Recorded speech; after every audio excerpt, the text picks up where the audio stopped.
police officer's daughter was losing weight every day. Doctor sees ultrasound and calls 911. Before we dive into the story, drop a comment below and tell us where you're watching from. Enjoy the story. The ultrasound machine hummed quietly in the hospital room, its gentle whirring the only sound as Dr. Grayson moved the probe across 5-year-old Emma Connolly's swollen abdomen. Her father, Officer James Connolly, stood nearby, his knuckles white as he gripped the bed rail. "Almost done, sweetheart," Dr. Grayson assured Emma with a practiced smile that didn't reach his eyes. "You're being so brave." Emma nodded weakly, her once vibrant face now pale and drawn, her small body seeming to disappear into the hospital bed. James fought to keep his expression calm for his daughter's sake, though fear had been his constant companion for weeks as he watched her inexplicably waste away while her belly grew distended. The doctor's eyes narrowed suddenly, his hand freezing mid-motion. He adjusted the probe slightly, pressing a button to freeze the image on the screen. For a moment, he stared in disbelief at what he was seeing. "Mr. Connolly," he said carefully, "could you step outside with the nurse for a moment? I need to check something." James hesitated, reluctant to leave Emma's side, but the nurse was already gently guiding him toward the door. "It'll just take a minute," she promised, her tone professionally reassuring, yet tinged with something that made the hair on the back of James's neck stand up. Through the narrow window in the door, James watched as Dr. Grayson set down the ultrasound probe and reached for the phone on the wall, his movements deliberate but urgent. Though the door muffled the sound, James could read the doctor's expression. Something was terribly wrong. "This is Dr. Grayson in pediatric imaging," he heard the doctor say, his voice low but intense. "I need security to room 307 and call the police." A pause. "Yes, from inside the hospital. What I'm seeing on this scan, it shouldn't be possible." The world tilted beneath James's feet. Police? Security? He pushed past the nurse back into the room, the badge on his belt suddenly feeling like it belonged to someone else entirely. "What's going on?" he demanded, paternal concern overtaking professional courtesy. "What's wrong with my daughter?" Dr. Grayson hung up the phone, his face grave. "Mr. Connolly, I understand you're a police officer, but right now you're Emma's father first. I need you to stay calm." "Daddy?"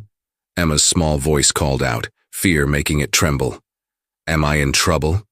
"No, princess," James assured her automatically, though his heart hammered against his ribs. Everything's fine, but it wasn't fine. Nothing had been fine since Emma first complained of stomach pain 3 weeks ago. Nothing had been fine since his mother-in-law Caroline moved in to help after his wife's unexplained departure 6 months ago. Nothing had been fine as he watched his daughter grow thinner while her belly swelled, despite Caroline's assurances that her natural remedies would heal whatever was wrong. Dr. Grayson stepped closer, lowering his voice. "Mr. Connolly, has anyone been giving Emma medication or supplements not prescribed by a doctor?" The question hit James like a physical blow. "What? No, of course not. I mean," he hesitated, remembering the herbal teas and homemade tonics Caroline had been so insistent on. "My mother-in-law gives her some natural remedies. She doesn't trust conventional medicine much, but they're just herbs, vitamins, they're supposed to help." The doctor's expression darkened. "I need a list of everything Emma has been given, immediately."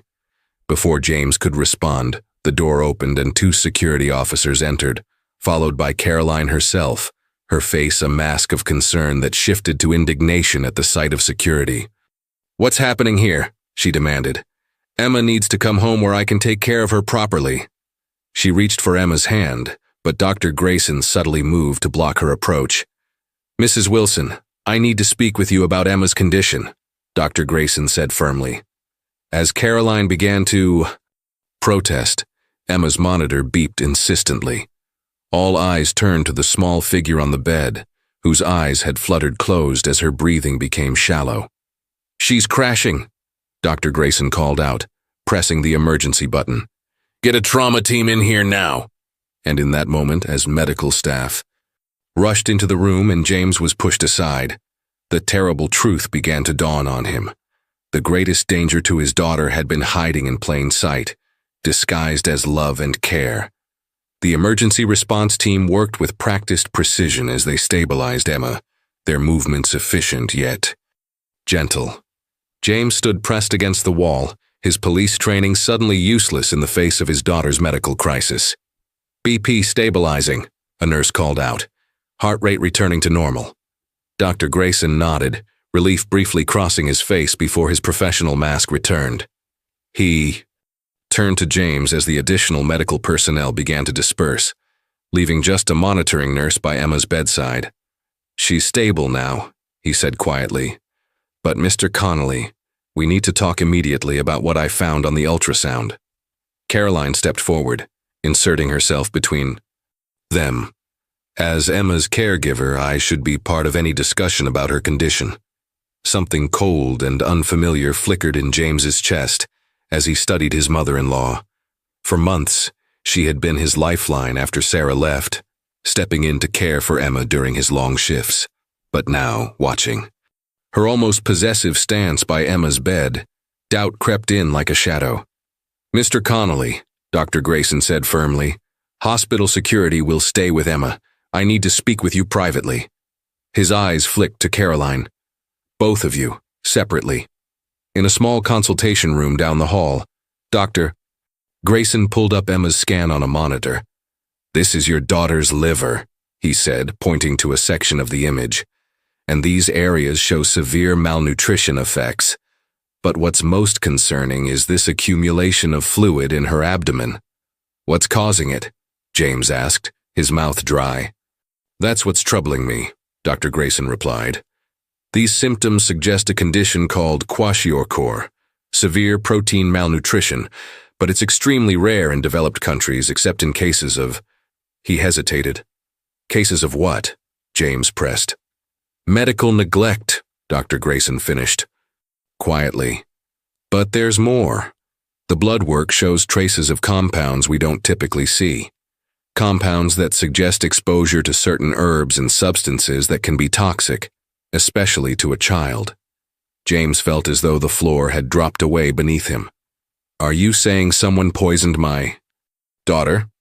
I'm saying, Dr. Grayson carefully chose his words, that Emma appears to have been given substances that her body cannot process while simultaneously being denied proper nutrition. This combination has created a dangerous situation. James's mind raced back over the previous months.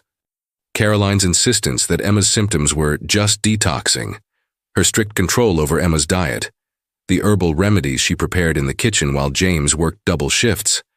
How had he not questioned any of this? I need to speak with my mother-in-law now, James said, standing abruptly.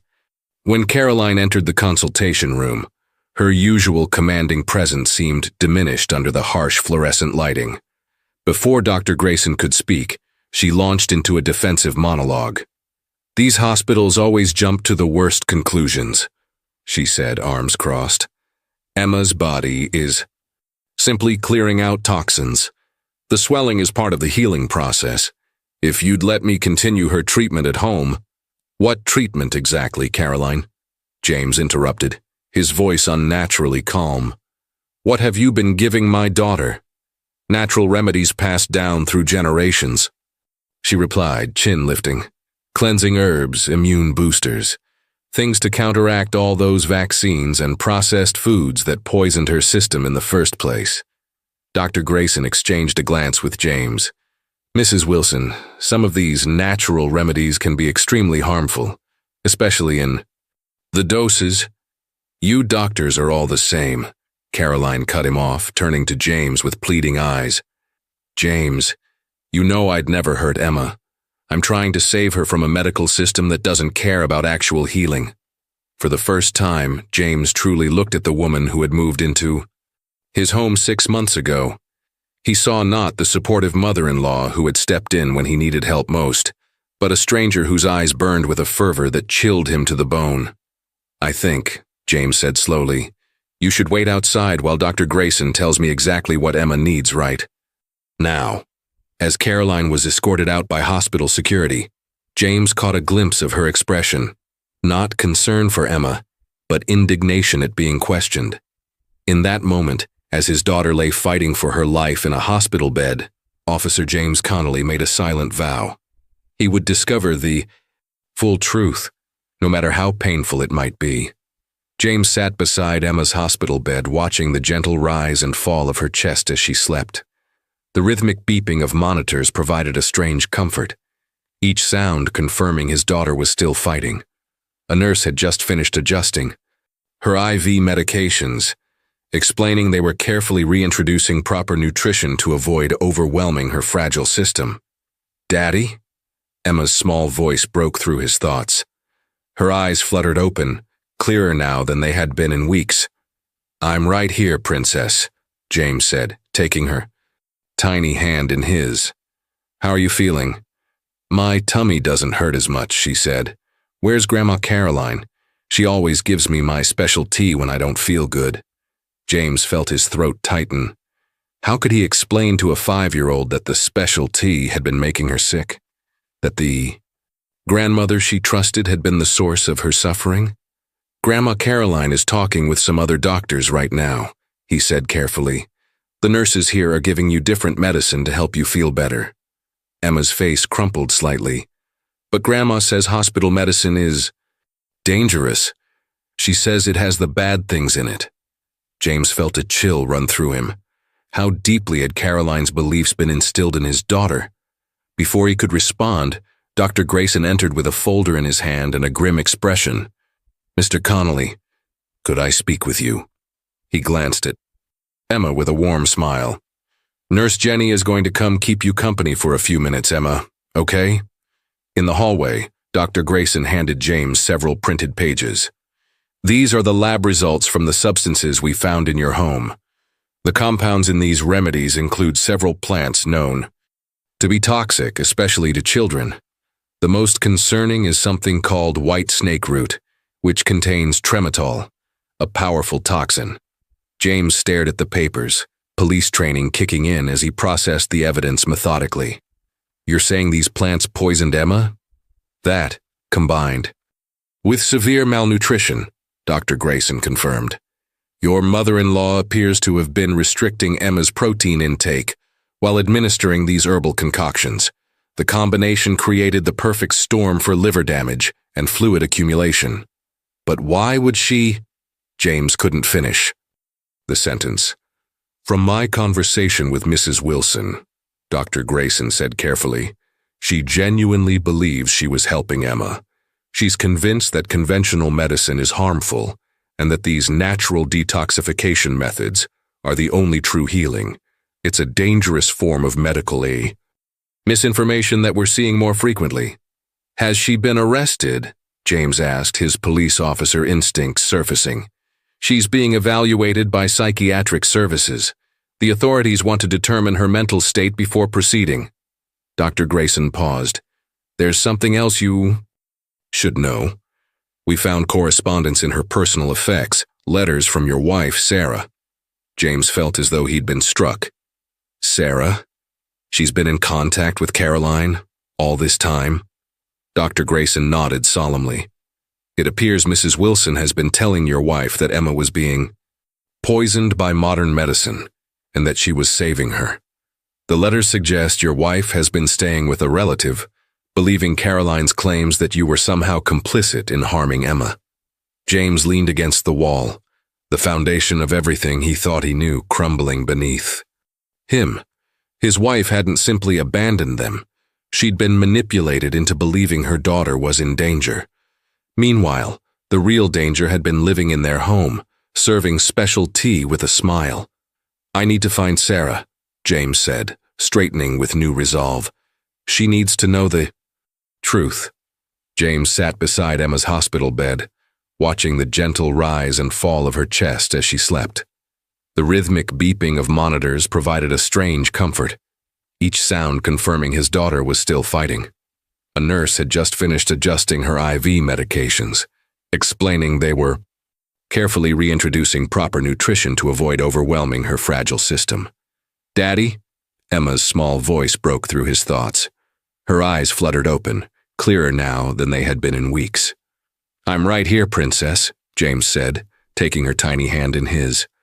"How are you feeling?" "My tummy doesn't hurt as much," she said. "Where's Grandma Caroline? She always gives me my special tea when I don't feel good." James felt his throat tighten. How could he explain to a 5-year-old that the special tea had been making her sick, that the grandmother she trusted had been the source of her suffering? "Grandma Caroline is talking with some other doctors right now," he said carefully. "The nurses here are giving you different medicine to help you feel better." Emma's face crumpled slightly. "But Grandma says hospital medicine is dangerous. She says it has the bad things in it." James felt a chill run through him. How deeply had Caroline's beliefs been instilled in his daughter? Before he could respond, Dr. Grayson entered with a folder in his hand and a grim expression. "Mr. Connolly, could I speak with you?" He glanced at Emma with a warm smile. "Nurse Jenny is going to come keep you company for a few minutes, Emma, okay?" In the hallway, Dr. Grayson handed James several printed pages. "These are the lab results from the substances we found in your home. The compounds in these remedies include several plants known to be toxic, especially to children. The most concerning is something called white snake root, which contains trematol, a powerful toxin." James stared at the papers, police training kicking in as he processed the evidence methodically. "You're saying these plants poisoned Emma?" "That, combined with severe malnutrition," Dr. Grayson confirmed. "Your mother-in-law appears to have been restricting Emma's protein intake while administering these herbal concoctions. The combination created the perfect storm for liver damage and fluid accumulation. But why would she—" James couldn't finish the sentence. "From my conversation with Mrs. Wilson," Dr. Grayson said carefully, "she genuinely believes she was helping Emma. She's convinced that conventional medicine is harmful and that these natural detoxification methods are the only true healing. It's a dangerous form of medical misinformation that we're seeing more frequently." "Has she been arrested?" James asked, his police officer instincts surfacing. "She's being evaluated by psychiatric services. The authorities want to determine her mental state before proceeding." Dr. Grayson paused. "There's something else you should know. We found correspondence in her personal effects. Letters from your wife, Sarah." James felt as though he'd been struck. "Sarah, she's been in contact with Caroline all this time?" Dr. Grayson nodded solemnly. "It appears Mrs. Wilson has been telling your wife that Emma was being poisoned by modern medicine and that she was saving her. The letters suggest your wife has been staying with a relative, believing Caroline's claims that you were somehow complicit in harming Emma." James leaned against the wall, the foundation of everything he thought he knew crumbling beneath him. His wife hadn't simply abandoned them. She'd been manipulated into believing her daughter was in danger. Meanwhile, the real danger had been living in their home, serving special tea with a smile. "I need to find Sarah," James said, straightening with new resolve. "She needs to know the truth." Officer Mark Reynolds had known James Connolly for 15 years, since their first day at the academy. When James called asking for help locating Sarah, Mark didn't hesitate. "I've got an address," Mark said, entering Emma's hospital room the next morning. He held out a slip of paper. "Sarah's sister's place in Riverside, about 2 hours north." James looked up from where he'd been reading a storybook to Emma, who was now sleeping peacefully, some color finally returning to her cheeks. "Thank you," James said, taking the paper.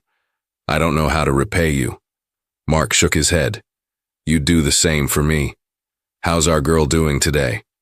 "Better," James replied, glancing at Emma. "The doctors say her body is responding well to the treatment." He lowered his voice. "What about Caroline? Any news?" "The psychiatric evaluation indicates she may have a condition called delusional disorder. She genuinely believes those remedies were saving Emma, not harming her. The prosecutor is reviewing the case now." James ran a hand through his hair. "I just can't understand it. How could I have missed this? I'm supposed to protect people.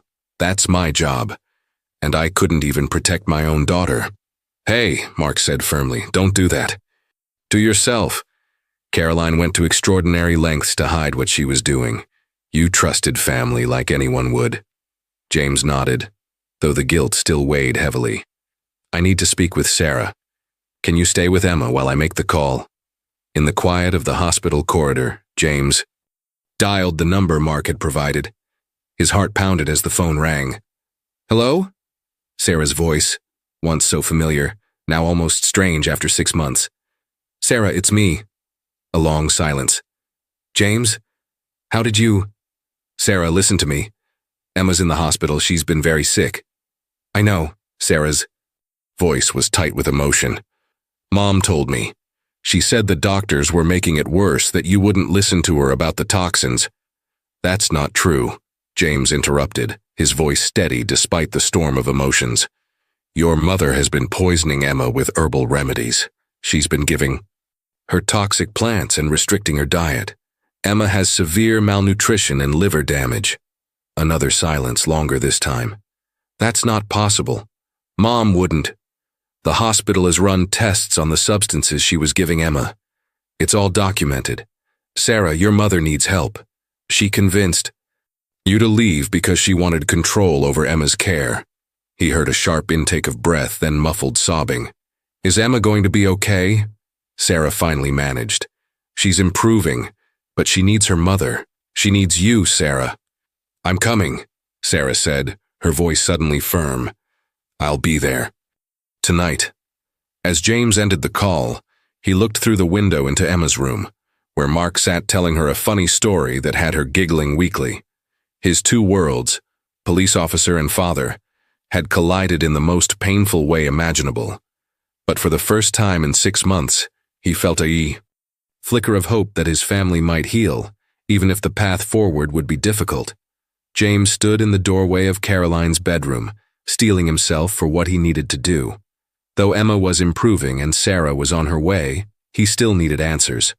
With a search warrant in hand, a formality his captain had insisted on despite James's personal connection to the case, he began the meticulous process of documenting every piece of evidence. The room appeared ordinary at first glance: floral bedspread, family photos on the dresser, a well-worn Bible on the nightstand. But when James slid open the closet door, he discovered a different story. Behind hanging clothes was a small wooden cabinet with a simple padlock. Using the key found in Caroline's purse at the hospital, James opened it. Inside, neatly arranged on shelves, sat dozens of glass jars containing dried plants, powders and liquid tinctures. Each bore a handwritten label: Emma's Morning Cleanse, Detoxification Tea, Immune Purifier. A leather-bound notebook lay at the center, its pages filled with Caroline's precise handwriting. James felt his breath catch as he flipped through the journal. Day by day, Caroline had documented Emma's treatment. Detailed notes on mixtures administered, foods restricted, and observations of symptoms that, to any medical professional, would have been clear warning signs. Day 37. Emma's stomach distension increasing. Excellent sign the toxins are gathering. For release. Increased detox dosage. She complained of pain but quieted after I explained the discomfort means healing. Day 45. Emma very lethargic today. Refusing food. Her body's wisdom knows nutrition would only feed the toxins. James asking questions about her weight loss. Told him it's normal childhood growth changes. The most disturbing entry came near the end. Day 58. Sarah called again, very upset after speaking with James. Reminded her that conventional doctors are part of the system poisoning children.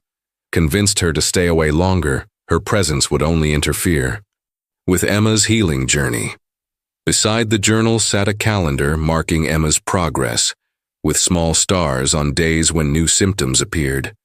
Symptoms Caroline had interpreted as signs of healing rather than what they truly were: his daughter's body breaking down. James photographed everything. Methodically, his police training taking over where fatherly emotion threatened to overwhelm him. When he reached the bottom drawer, he found what broke his heart most of all: a folder containing printed articles about medical kidnapping, when hospitals steal children from parents pursuing alternative treatments, and handwritten plans for potentially taking Emma away if James interfered with the treatment. The evidence painted a clear picture of Caroline's delusional crusade, carried out with the absolute conviction she was saving her granddaughter, even as she systematically destroyed her health.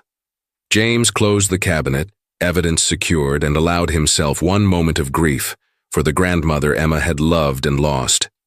Not to death, but to delusion. James arrived back at the hospital just as the sun was setting, casting long shadows through the corridor windows. The evidence from Caroline's room had been properly documented and handed over to the department, but the weight of what he'd discovered still pressed heavily on his shoulders. How could someone so convinced they were helping cause so much harm? As he approached Emma's room, he heard a voice he hadn't heard in 6 months, Sarah's. He paused outside the door, watching through the window as his wife sat beside their daughter's bed, gently stroking Emma's hair while tears streamed down her face. Emma was awake, her eyes wide with wonder at her mother's unexpected return. "Mommy, why are you crying?" Emma asked, her small hand reaching up to touch Sarah's cheek. "Because I missed you so much, sweetheart," Sarah replied, her voice breaking. "And because I'm so sorry I wasn't here." James took a deep breath and entered the room. Sarah looked up, her eyes red-rimmed but clear.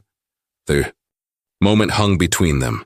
6 months of separation, confusion, and pain condensed into a single glance. "James," she whispered, standing. "You're here," he said simply, unsure what else to say. Emma looked between them anxiously. "Is Mommy staying?" "Yes, baby, I'm staying," Sarah assured her, though her eyes remained fixed on James, silently asking a question he wasn't sure he could answer yet.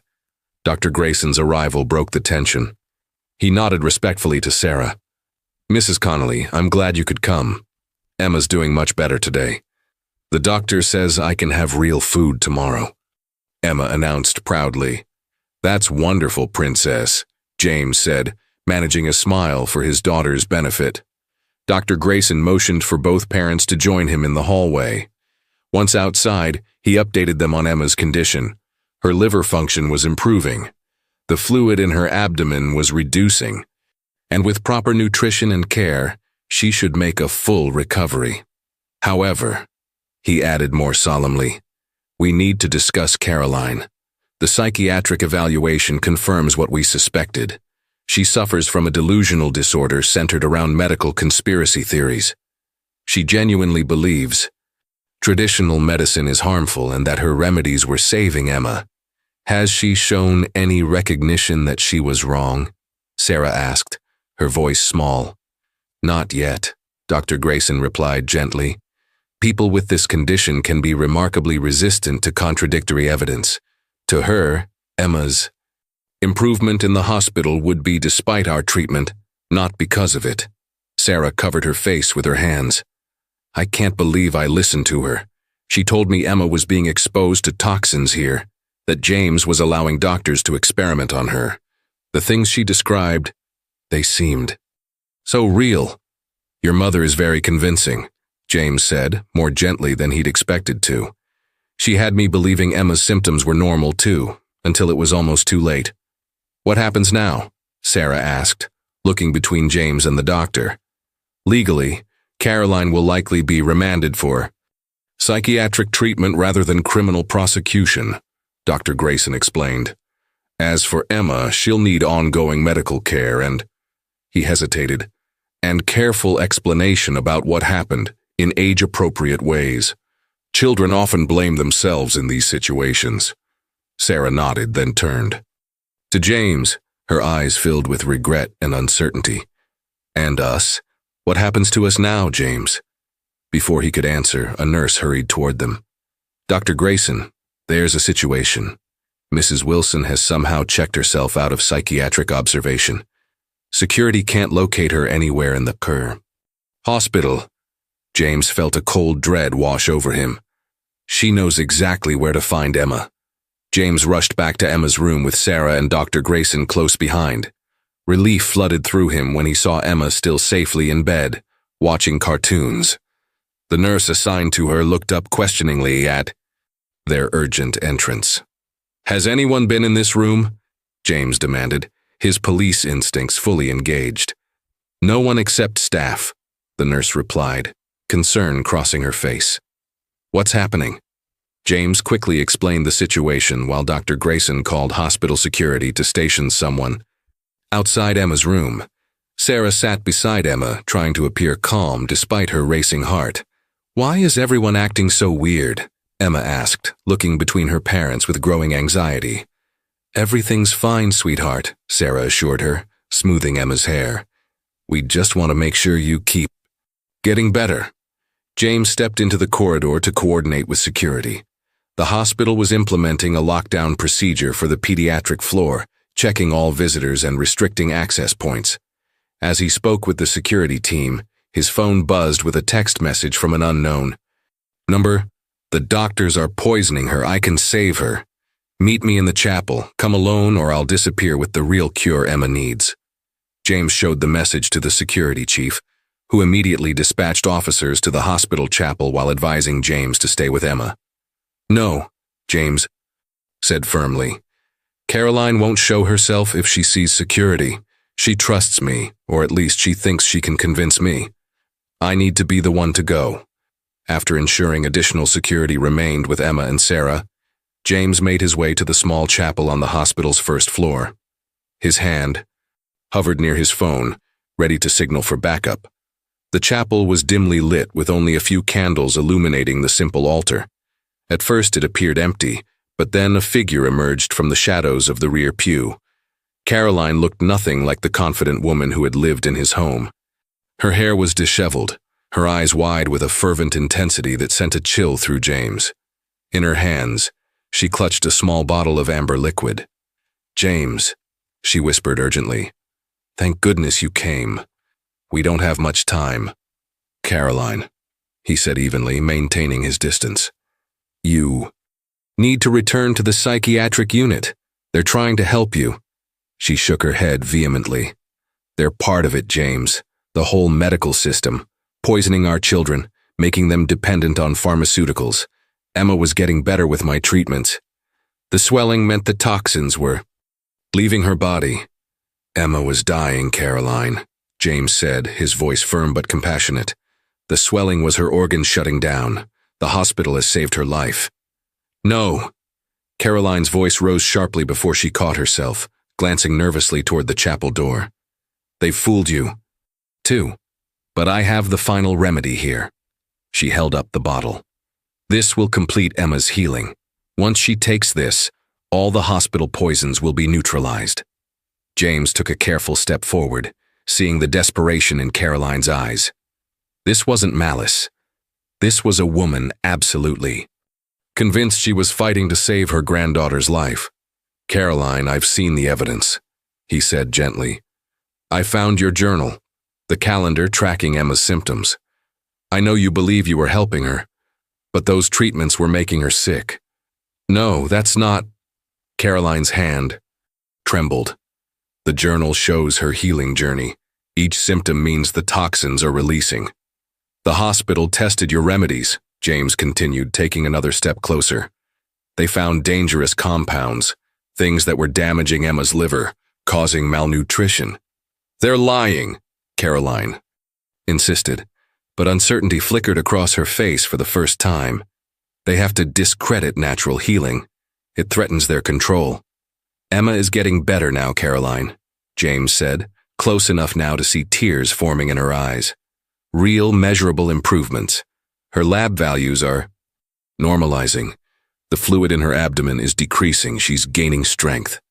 That's not possible," Caroline whispered, but her conviction was wavering. Unless the treatments were making her sick," James finished softly, reaching out his hand. "Please, give me the bottle." "Caroline, let the doctors help Emma. Let them help you, too." Caroline's hand trembled as she looked from the amber bottle to James's outstretched palm. For a moment, the chapel fell completely silent, the air thick with tension. "If I'm wrong," she whispered finally, "if these remedies really hurt, Emma. She couldn't finish the sentence, the possibility too devastating to voice. The important thing now is getting Emma better, James said gently, and getting you the help you need too. Caroline's fingers loosened around the bottle, but before she could hand it over, the chapel door burst open.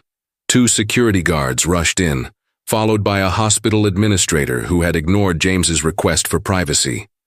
"Mrs. Wilson," the administrator called out, "step away from Officer Connolly immediately." The sudden intrusion startled Caroline. Her expression hardened instantly, the momentary vulnerability replaced by defensive anger. She clutched the bottle to her chest and backed away from James. "You said you came alone," she accused, betrayal flashing in her eyes. This was a trap.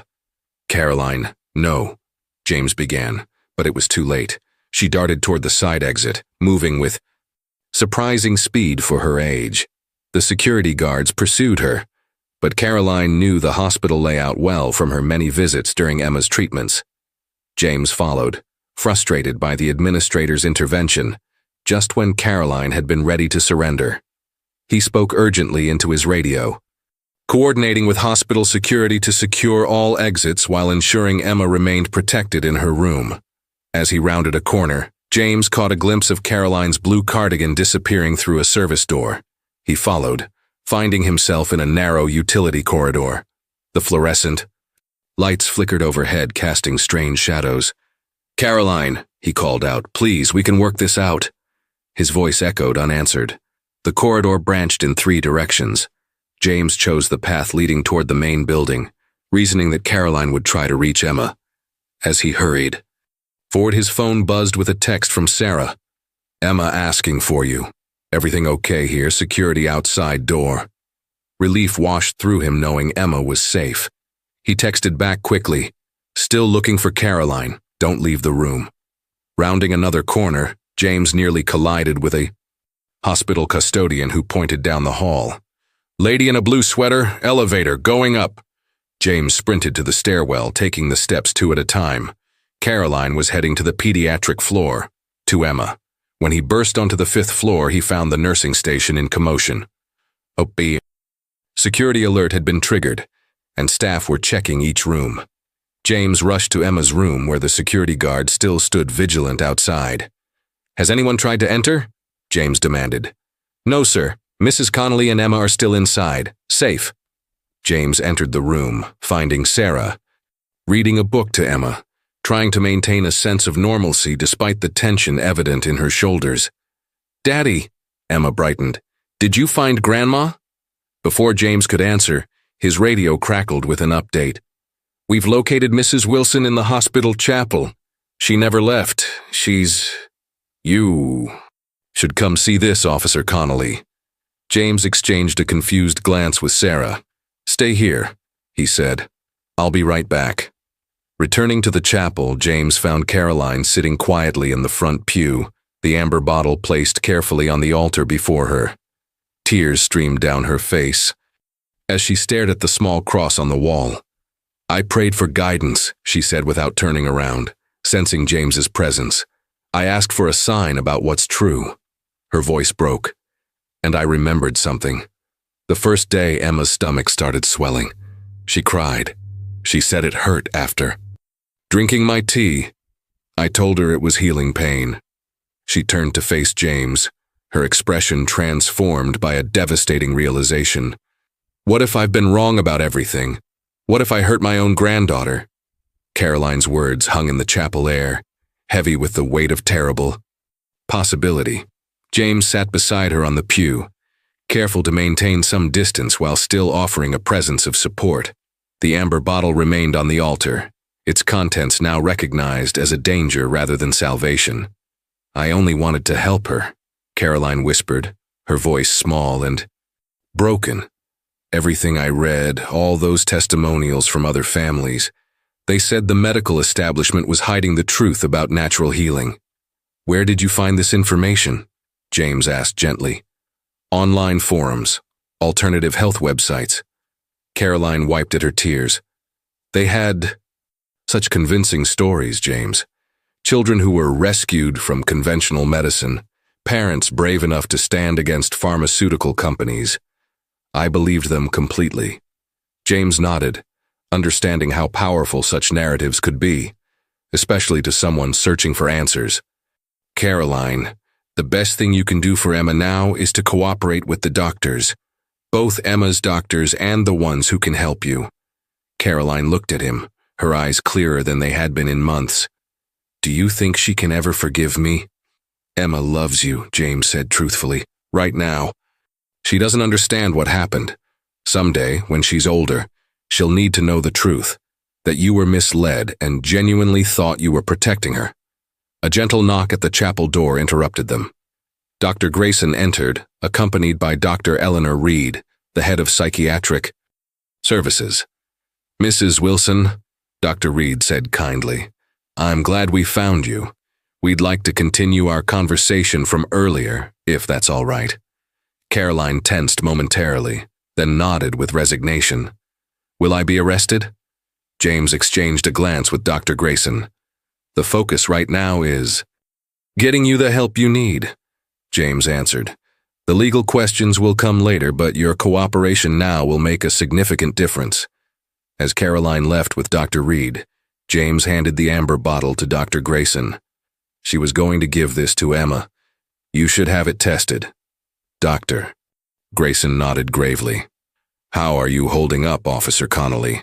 This is an extraordinary burden for any parent. James hadn't had time to consider his own emotional state amidst the crisis.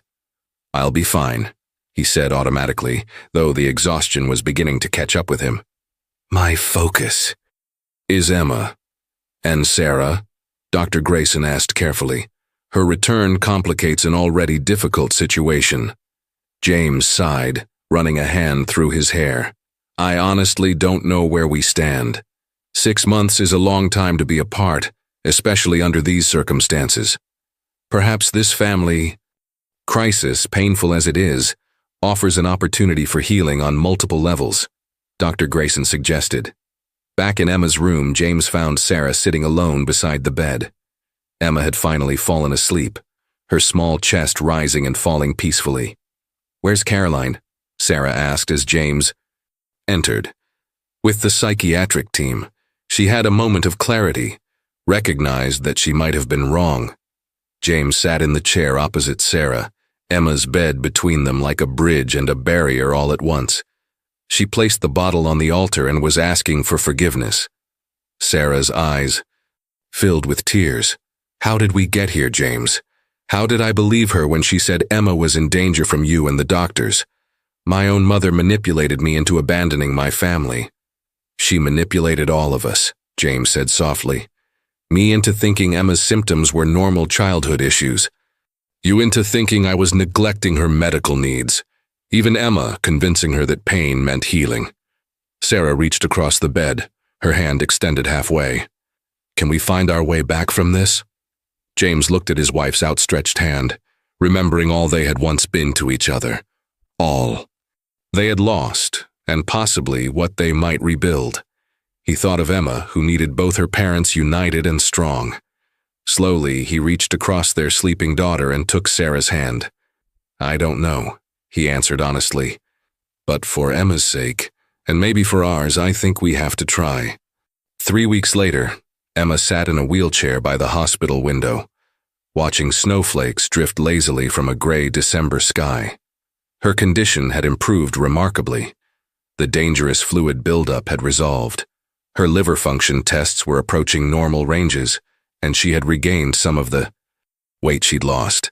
Look, Daddy, the first snow of winter, she called excitedly as James entered her room carrying a small gift bag. Just in time for your going home day. James smiled, still marveling at his daughter's resilience. Children, the doctors had explained, often bounced back physically. Faster than adults, though the emotional healing might take longer. Is Mommy coming too? Emma asked, her expression suddenly serious. James nodded, sitting beside her wheelchair. Yes, Princess, Mom will be here soon to help take you home. The past 3 weeks had been a careful dance of rebuilding trust. Sarah spending days at the hospital with Emma while returning to her sister's house at night. She and James cautiously re-establishing communication, focused primarily on their daughter's needs. And Grandma Carolyn? Emma's voice grew smaller. James had dreaded this inevitable question. How do you explain to a 5-year-old that her grandmother, who loved her deeply, had also been responsible for making her so sick? Grandma Caroline is in a special hospital, he explained gently. Remember how we talked about her confused thoughts? The doctors there are helping those thoughts become clearer. Emma nodded solemnly. Dr. Reed told me Grandma didn't mean to make me sick. She thought she was making me better. James was continually surprised by how much Emma understood, even at her young age. The child psychologist, Dr. Reed, had been working with her regularly, using age-appropriate explanations to help Emma process what had happened. That's right, James confirmed. Sometimes people can believe something so strongly that they can't see when it's actually causing harm. Emma considered this, her small forehead wrinkled in concentration. Like when I was sure there was a monster under my bed, but it was just shadows. Something like that, James said, amazed at her ability to find relatable comparisons, but much more complicated for grown-ups. Sarah appeared in the doorway, carrying Emma's discharge paperwork and a brand new winter coat. Ready? To go home, sweetheart? As they prepared to leave, Dr. Grayson stopped by for a final check. Emma's recovery has been remarkable, he told James and Sarah quietly, while a nurse helped Emma change into her going-home clothes. But there will be challenges ahead, regular checkups, potential dietary restrictions, and of course the emotional aspects for all of you.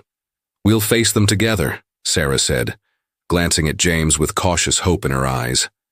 James nodded, recognizing that their family's healing journey was just beginning. The road ahead would not be easy, but watching Emma's excitement about going home, he felt a renewed sense of purpose. Sometimes the deepest wounds created the strongest bonds in their healing. 2 months after Emma's return home, James stood at the back of a community center meeting room, watching as people filled the rows of folding chairs. The event, organized by Riverdale Memorial Hospital, was titled When Good Intentions Harm: Understanding Medical Misinformation. James had been asked to share his family's story as part of a panel discussion. His palms were sweaty as he reviewed his notes. He'd faced armed suspects with less anxiety than he felt about speaking publicly about something so personal. Sarah squeezed his arm reassuringly. You don't have to do this, she whispered. I do, James replied. If our story helps even one family avoid what happened to Emma, it's worth it. Emma was spending the evening with Sarah's sister, blissfully unaware of the event. At 7 years old, she was continuing to recover well physically, though nightmares still occasionally disrupted her sleep. Dr. Grayson introduced the panel, which included medical professionals, a social worker, and James. When it was his turn to speak, James approached the podium slowly, looking out at the sea of faces. I'm not a doctor or an expert, he began. I'm just a father and a police officer, someone trained to see danger and protect others. But I didn't see the danger in my own home until my daughter was critically ill. The room fell silent as James recounted their story, careful to emphasize Caroline's genuine belief that she was helping, not harming, Emma. The hardest part to understand is that this wasn't done out of malice, James explained. My mother-in-law loved Emma deeply. She truly believed she was saving her from a medical system she'd been convinced was harmful. The online communities she found reinforced these beliefs, creating an echo chamber where questioning was discouraged and anecdotal success stories were celebrated, while negative outcomes were hidden.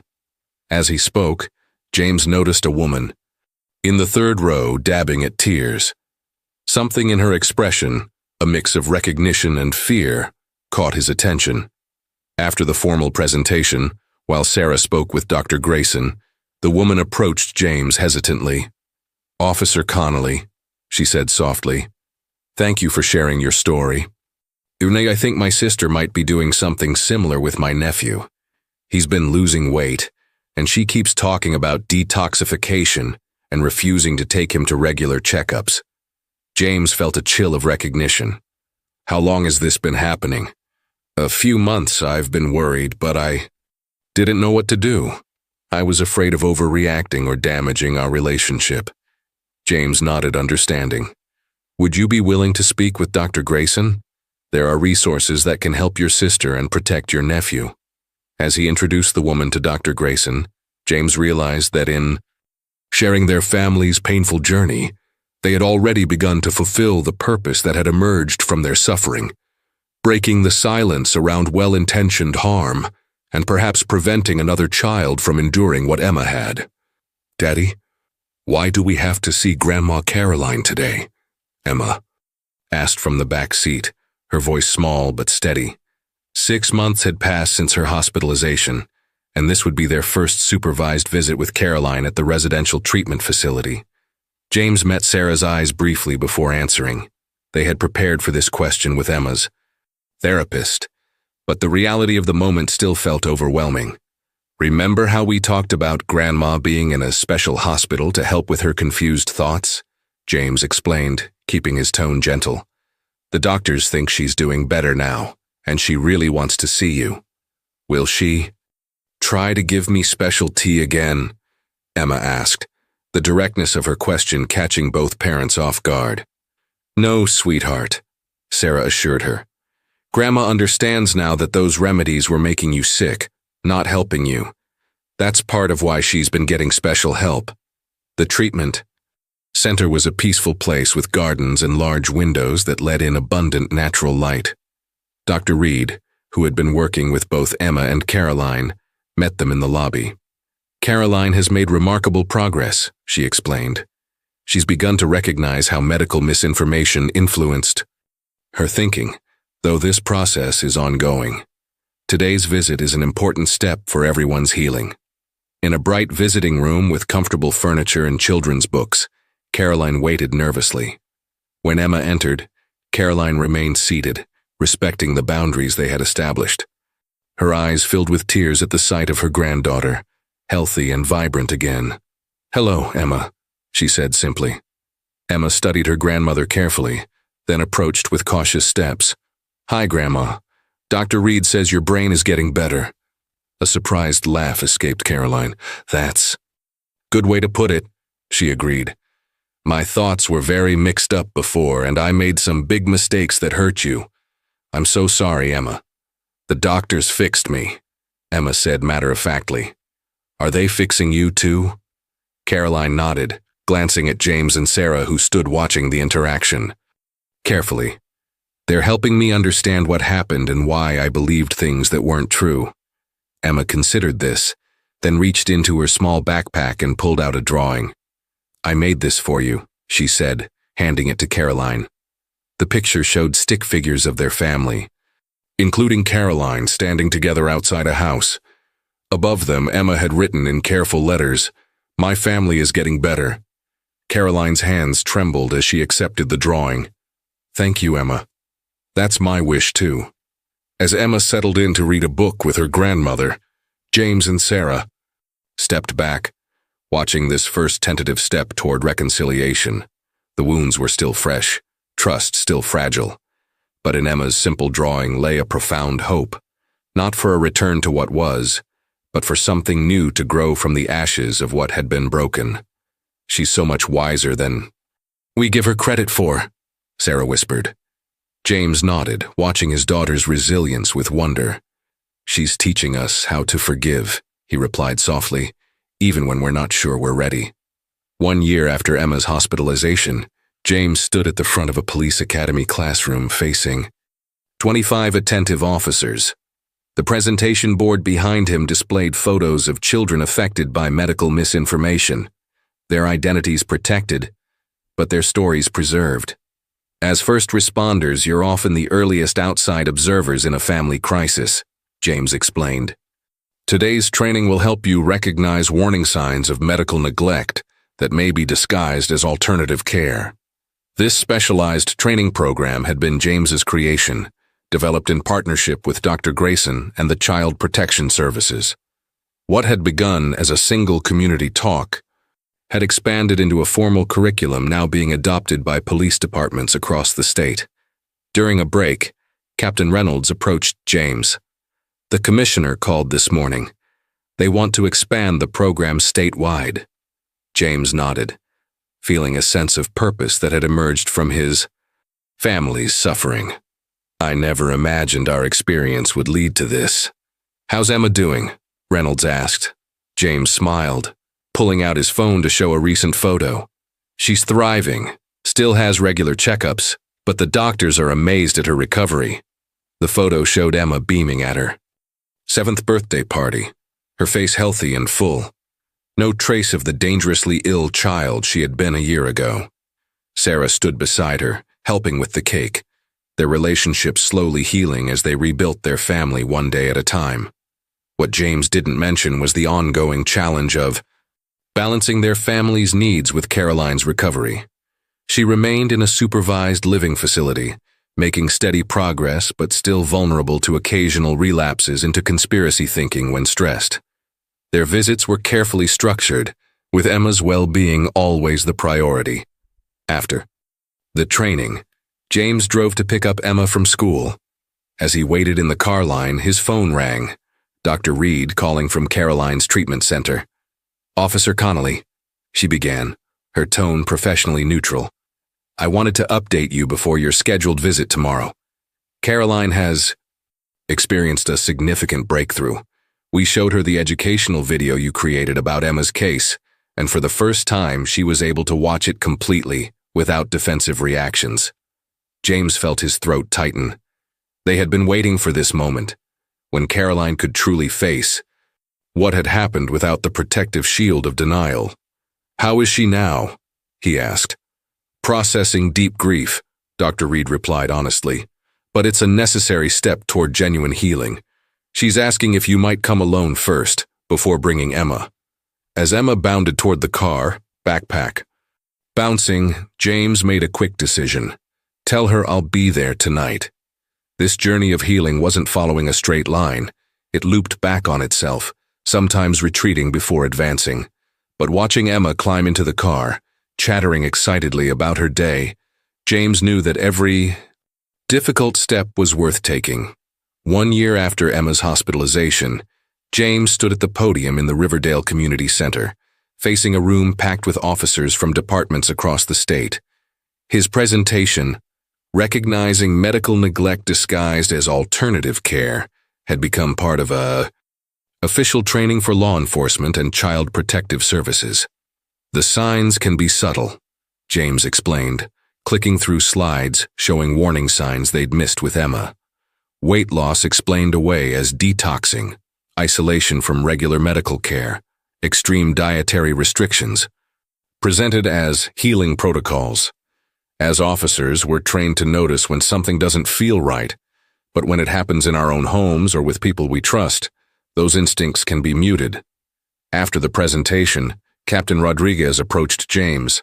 "The training program is making a difference," he said. "Last month, one of our rookies identified a similar situation because of what you taught him.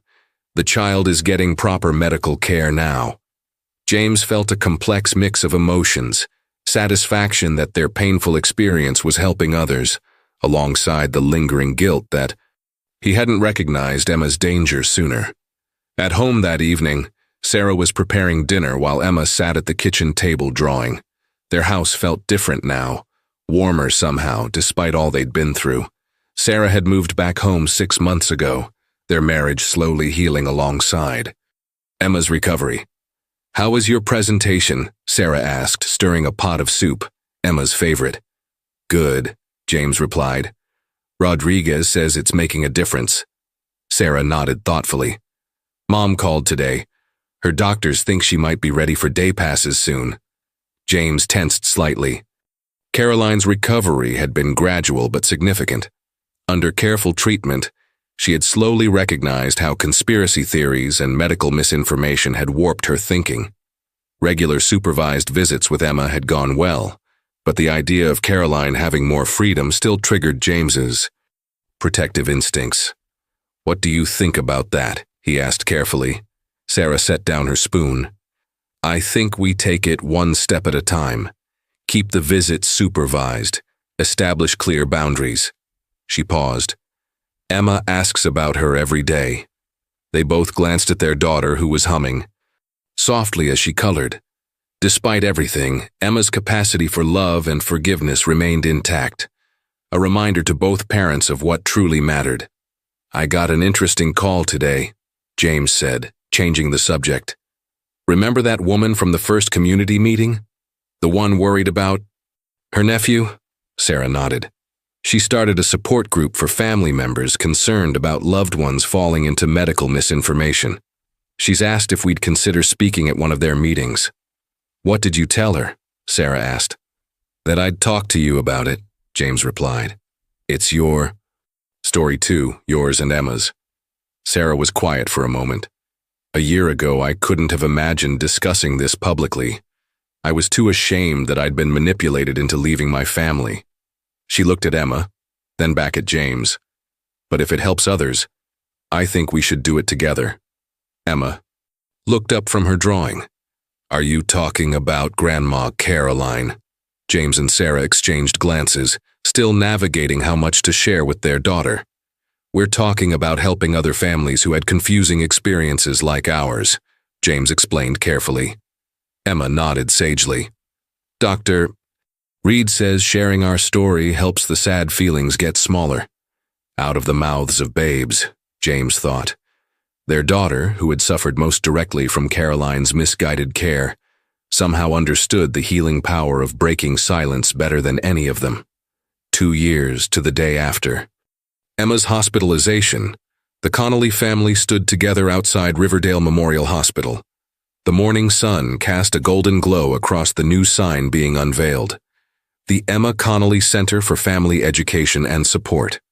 What had begun as James's training program had evolved into a dedicated space where families could learn about medical misinformation and find resources for healing. Emma, now 7, watched with wide eyes as Dr. Grayson handed her a pair of ceremonial scissors. Would you like to do the honors, Emma? She looked up at her parents questioningly. Sarah nodded, encouragingly, while James gave her shoulder a gentle squeeze. Go ahead, princess, he whispered. With determination on her small face, Emma cut the ribbon. Applause erupted from the gathered crowd of medical professionals, police officers, and community members who had supported their journey. As people mingled during the reception, James noticed Caroline standing slightly apart from the crowd. Her day passes had progressed to weekend visits over the past 6 months, each step carefully monitored by her treatment team. Today marked her first public appearance with the family, a milestone that had required extensive preparation with Dr. Reed. How are you doing? James asked, approaching his mother-in-law with 2 cups of punch. Caroline accepted the cup with a grateful smile. Nervous, she admitted, but proud of Emma, and of you and Sarah. James nodded, still finding it strange how their relationship had transformed. The anger he'd once felt had gradually given way to something more complex. Not forgiveness exactly, but understanding. Caroline had been as much a victim of dangerous misinformation as Emma had been a victim of Caroline's actions. There's someone I'd like you to meet, James said, gesturing toward a woman speaking with Dr. Grayson. Remember the support group Sarah and I spoke at? That's Melanie, the woman who started it. Her nephew is doing well now. Caroline's hands trembled slightly. Do you think she'd want to meet me after everything she asked specifically? James replied. Your perspective, someone who recognizes how they were misled, is powerful, if you're ready. Before Caroline could respond, Emma bounded over, her new dress swirling around her knees. Grandma, did you see me cut the ribbon? Dr. Grayson says the center will help lots of kids not get sick like I did. Caroline knelt to Emma's level, moving carefully as she still did around her granddaughter. I saw you, sweetheart. You were very brave. Just like you were brave to say you made a mistake, Emma replied matter-of-factly. That's what Daddy told me, that, it takes courage to admit when you're wrong. Caroline's eyes filled with tears. James felt his own throat tighten at his daughter's simple wisdom. From the most painful chapter of their lives had emerged this unexpected gift, a child whose capacity for resilience and compassion continued to amaze them all. Sarah joined them, placing a gentle hand on Caroline's shoulder. "Mom, they're asking if we can all gather for a photo in front of the center sign." As the family positioned themselves for the photograph, James and Sarah with Emma between them, and Caroline standing carefully beside them, James reflected on their journey.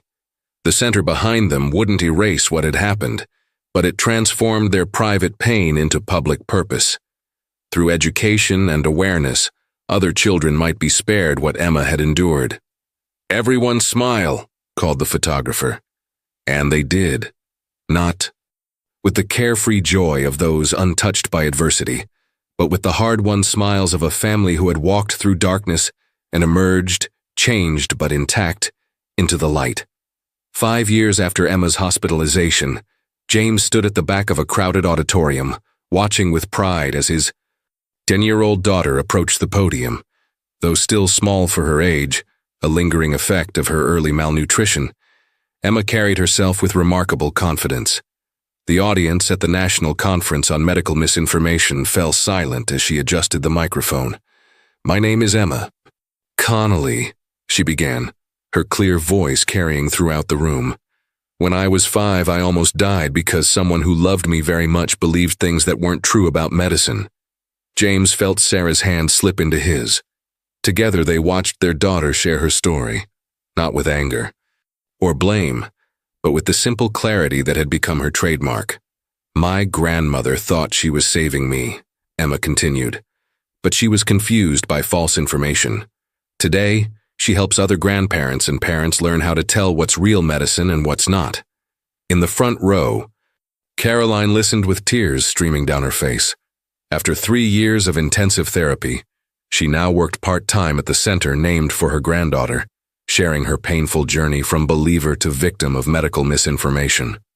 "The most important thing I learned," Emma concluded, looking directly at her grandmother with a gentle smile, "is that love without truth isn't enough, but truth without forgiveness can't heal either. My family had to find both." As applause filled the auditorium, James reflected on their extraordinary journey, from the brink of tragedy to this moment of grace. Emma's medical challenges would continue throughout her life, but the emotional healing they had all experienced felt like nothing short of miraculous. When Emma returned to her seat, she was embraced first by her grandmother, then by her parents. 3 generations united by a hard-won wisdom that sometimes the greatest danger comes from those with the best intentions, and the deepest healing begins when we find the courage to face difficult truths together.